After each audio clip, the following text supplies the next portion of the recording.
From the League of Women Voters, the co-president, Lois Hobble.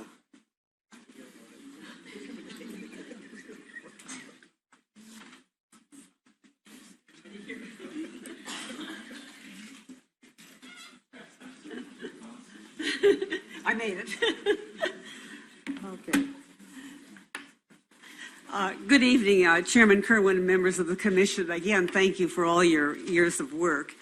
And the League is a member of both the Maryland Education Coalition and the Coalition for the Blueprint for Maryland's Future. And the League supports the blueprint for Maryland's future funding formula work group recommendations for the state education aid formulas and believes that the General Assembly must take full and comprehensive action during the 2020 legislative session to enact a funding formula that incorporates these recommendations. In my written testimony, I detailed our support for all the various recommendations which we feel are very important. And our support is based on our League positions on education funding and progressive sources of revenue that are based on over 50 years of study and action. We propose two changes to the work group recommendations. First, we recommend increasing funding on the front end versus the back end of the 10-year implementation timeline.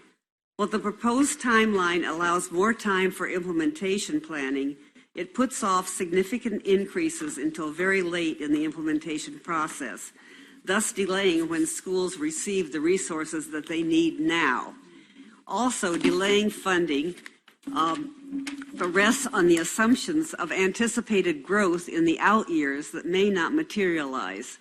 We suggest a compromise between the original Commission timeline and the work group recommendations that accelerates the funding increases while accounting for implementation planning. Second, we are concerned that districts with the largest increase in the local share serve large numbers of diverse and/or low-income students. We recommend an equity audit of the local share of the funding formula and revisions based on that audit. We also recommend funding mechanisms such as the guaranteed tax base to help low-wealth districts meet their local share obligations. To fund the Commission's recommendations, we would support progressive changes to our tax structure, and we support policies that prioritize collaboration across governmental departments and agencies and provide easy access to services for children and families, something that the community schools provisions address.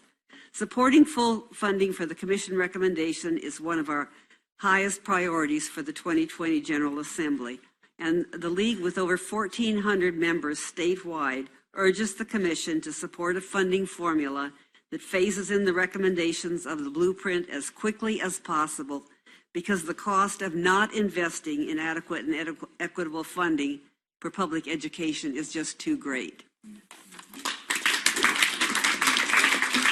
Thank you.